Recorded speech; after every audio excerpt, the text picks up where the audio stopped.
Welcome back. Let's continue from our last video. While fighting the spider monster, Leo suddenly remembered an incident from 5,000 years ago. Back then, a young boy also fleeing from a spider monster got lost in the forest, and ultimately he was bound by the slow, sticky silk threads. Desperately trying to break free, he cried out for help.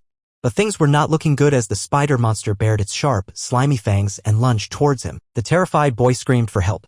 In his desperation, the boy closed his eyes, weeping, and could only call out for his mother. But then, a powerful voice exclaimed for the vile creature to step back. The boy saw a glimmer of hope and opened his tear-filled eyes, thinking of light. In front of him was a woman, her body enveloped in light, holding a staff in her hand. Seeing her homeland being ravaged by the monster, she spoke coldly, questioning its audacity to desecrate her home and devour the right hand of the contract holder. Luna used her power to make the spider monster recoil in fear. Luna's power had surrounded the monster. After encasing the monster in power, Luna detonated it, and a blinding golden light enveloped the sky. From the smoke and dust, a young man emerged, saying he hadn't expected Erebos' influence to spread this far. The boy was startled by the sight of the person in front of him. Kyle approached with a smile, bent down, ripped away the sticky silk threads, and asked if he was okay. The scene shifted back to the present. After delivering a blow to the monster, Leo was now lost in thought, reflecting on the past. Regaining his focus, Leo quickly swung his axe, thinking that this was indeed the limit when he didn't have aura. After pondering for a moment, he suddenly looked down at Chelsea and called her name. She responded with a confused grunt. Leo turned back and stated firmly for her to use her wind magic and propel all the weapons nearby toward him. As soon as he finished speaking, a massive leg lunged at the spot where he was standing, but Leo managed to dodge to the side in time. Chelsea, still slightly worried, asked if he would get hurt moving that fast while it was being done. Leo, as he blocked the spider monster's attack with his axe, replied to her not to worry and to just do it quickly, assuring her he would grab them. Hearing his confidence, Chelsea didn't think much further and quickly launched her spell. Asking which weapons, Leo, still blocking the spider monster's relentless attacks, replied any of them. Chelsea's hands swiftly controlled the weapons scattered on the ground, propelling them toward Leo. Meanwhile, Leo's ears were also moving to listen to sounds behind him. He thought, based on the sounds as he leaped into the air, that weapons flew past him. Leo could discern that one was a curved short blade and the other was a mid-length sword. Sensing the weapons approaching, Leo quickly grabbed both. He coldly glared at the monster and said to taste these. He used the short blade and mid-length sword to continuously slash at the spider monster's legs. Finally, he slashed at the monster's body, causing blood to splatter out. Seeing that the sword he was holding was broken, he commanded for the next one below. After hearing that word, Chelsea quickly used wind magic to send more weapons flying towards Leo. A dagger flew up, followed by an arrow. Leo quickly caught them. Next was an axe, which he also grabbed. Leo flung the arrow powerfully at the monster. Then he rushed in and stabbed it with the axe. Seeing this, Celia thought he was about their age, but seeing Leo fight without wavering, she thought it was like the fighting style of a martial god. Below, Celia was still seriously watching the fight, lost in thought, when she suddenly declared that it turned out he wasn't just a pawn. Behind her, Abad faintly heard the comment and looked surprised. Above, the monster's leg hit Leo, causing blood to flow from the wound. Leo's face was fierce. He glanced down at the wound on his cheek and smiled, thinking he could still feel. He gripped the sword in his hand tighter, thinking that if he couldn't endure a beast like this, the others would laugh at him in the afterlife. Thinking of his comrades from his past life, Leo felt even more motivated. He cut off another leg of the monster. Chelsea said friendly that that was the last one. Leo replied in a slight panic, questioning what was happening. Celia then jumped in, her hand holding her sword and her entire body engulfed in a brilliant red aura. Her hand was slightly trembling as she said she was ready and to move aside. Celia unleashed a vortex-like attack on the monster, asking how it liked this. The monster's entire body was engulfed in flames. From within the burning body, a ring fell out, the ring of life that Leo had mentioned. When the spider monster's burnt body fell to the ground, an announcement sounded, Albi's world, the prologue, the wilderness has been cleared. Celia, exhausted from using all her power in her previous attack, collapsed to the ground, saying it was over. Celia looked at Leo's back and thought that he really had held off the monster for 5 minutes. She was about to compliment Leo that he did great when all of a sudden out of nowhere Chelsea excitedly yelled that it was amazing, absolutely amazing. Chelsea's eyes sparkled, and she yelled enthusiastically that he looked like a hero, like someone out of a story. Leo calmly replied, asking if that was so. Chelsea continued, saying yes, she wanted to become a battle mage, so she wanted to learn more about close quarters combat, which she was weak at, and asked him to teach her. Behind them, Celia muttered darkly, hoping she would get to experience Leo's training at least once. Chelsea, still naive, did not understand what was going on. Leo quickly walked over and picked up the Ring of Life from the ground. He looked at it for a moment and thought that the item was this ring. A faint light emanated from the Ring of Life and then a spirit appeared. Seeing the familiar face, Leo immediately knew it was Prince Silid. Leo was happy to see a familiar face and said, asking if Silid remembered him and that it was him, Kyle. But Prince Silid only smiled and quickly faded away. The light was drawn back into the Ring of Life. Leo affirmed in his mind that it seemed he had become the Spirit King and that it was thanks to the treasure that he would be found, having obtained the Mana Eyes. A few seconds later, the space in the wilderness shattered and an announcement sounded, starting the countdown to return to the examination area. The countdown started from 5, 4, 3 as each person fell into different spaces. Leo heard a voice saying that the reward for clearing was the Oath of the Spirit King. Leo was shocked to see a vague figure appear. The space was shattering more and more. Leo opened his eyes wide in shock and said, questioning if it was him. The vague figure looked up at him. The space around them had nearly broken apart. Space returned to reality and the Lumene Academy was in sight. In a certain building, an old man picked up a notice and read it, stating that it seemed the exam for the Western Territory was over.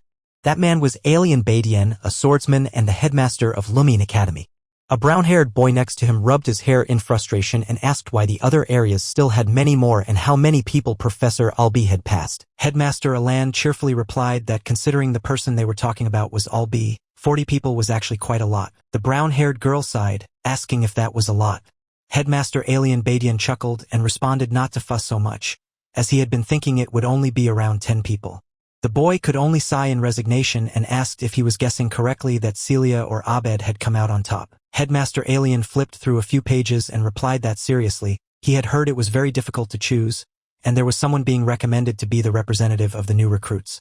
The brown-haired girl was shocked that Professor Albi had recommended someone, saying he couldn't believe it and asking if it was Celia Zerdinger or Abad Llewellyn.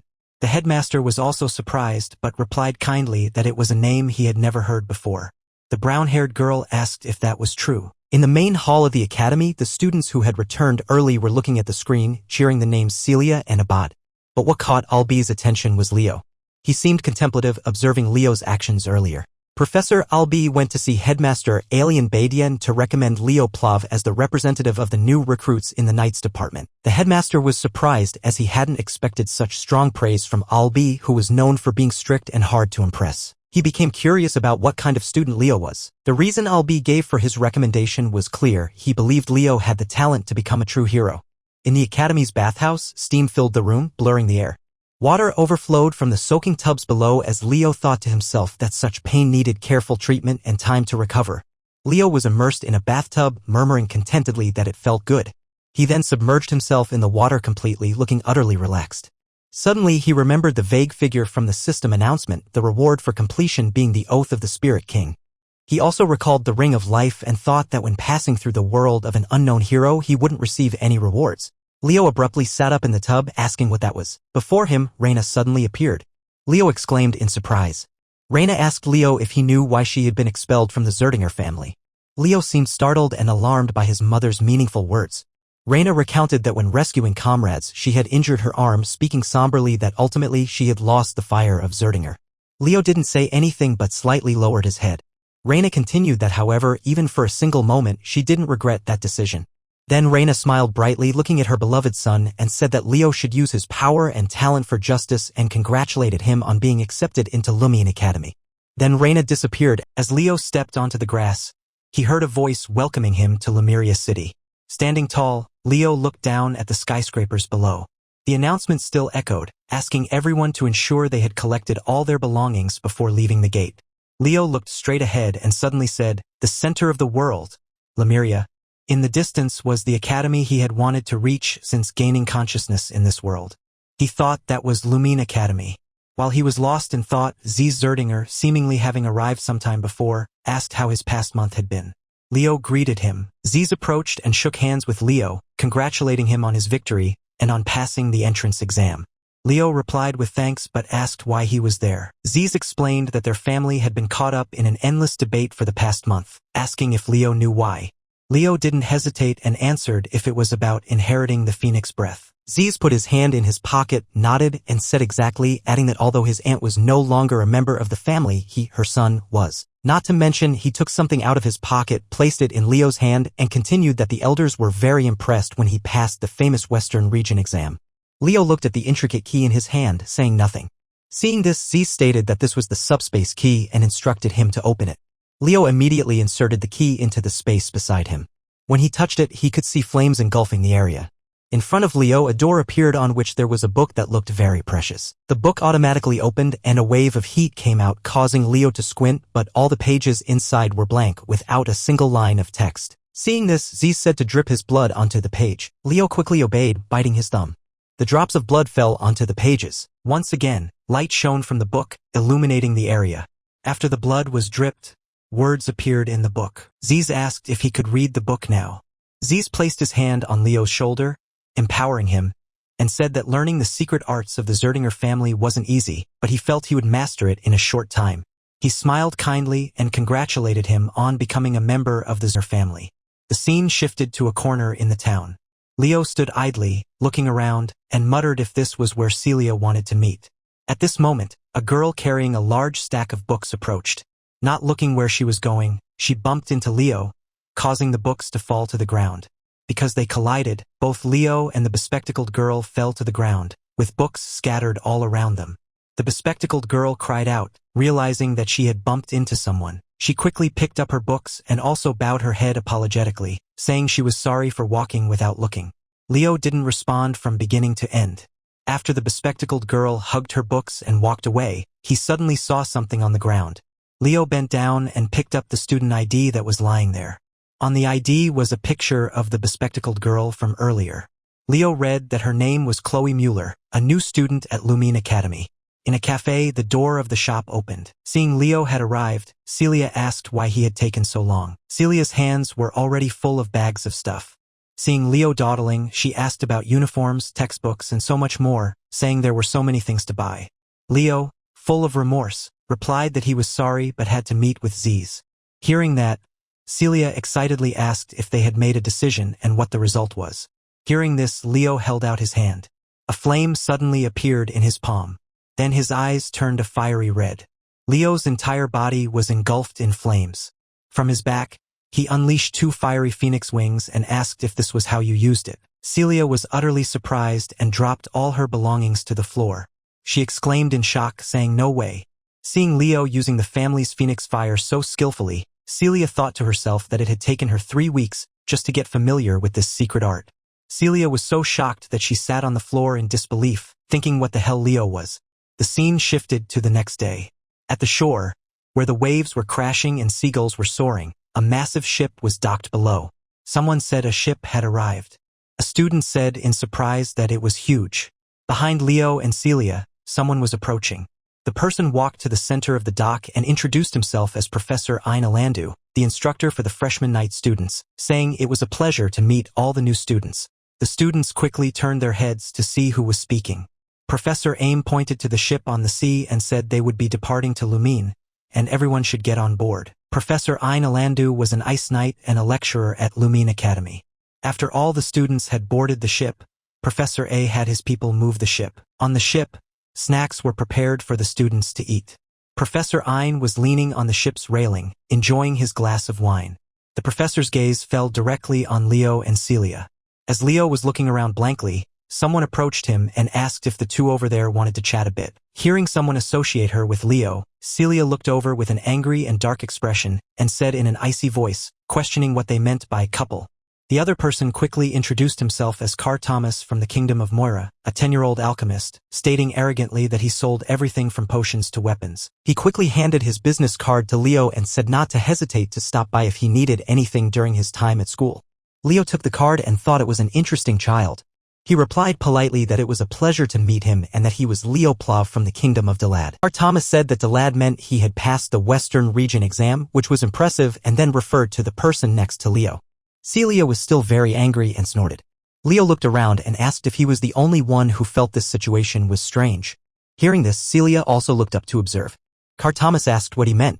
Leo looked at the students grabbing food and said it was so peaceful and felt cold. Celia sighed, seeing that he was too suspicious, and replied that it was a warm welcome for the new students who had passed the exam, asking if it wasn't normal. But Leo looked at Professor Ein, who was now watching some birds flying in the sky. Carl Thomas picked up a cake and said that was right. They probably wouldn't be hostile to the students before the start of classes. But just as he finished speaking, the ship suddenly started shaking violently. The ship's furniture began to tremble violently, yet only Leo remained remarkably composed, as if anticipating the disturbance. Suddenly, a colossal tentacle emerged from beneath the waves, reaching towards the vessel. Leo commented to Carmer, who had spoken earlier, that perhaps this was a typical action, suggesting the creatures often behaved this way. The moment the tentacle appeared, it struck the deck with immense force near where Carmer stood. He quickly scrambled away, expressing his shock and fear at the sight of the monstrous appendage.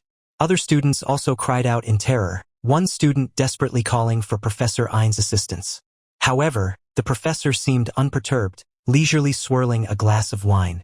With a relaxed air, he spoke about the students needing to help themselves. He raised his glass, took a sip, and then addressed the students with a serious tone. Professor Ein reminded them they were students of Lumene Academy, candidates for heroism, and in the face of danger, they were expected to overcome it independently.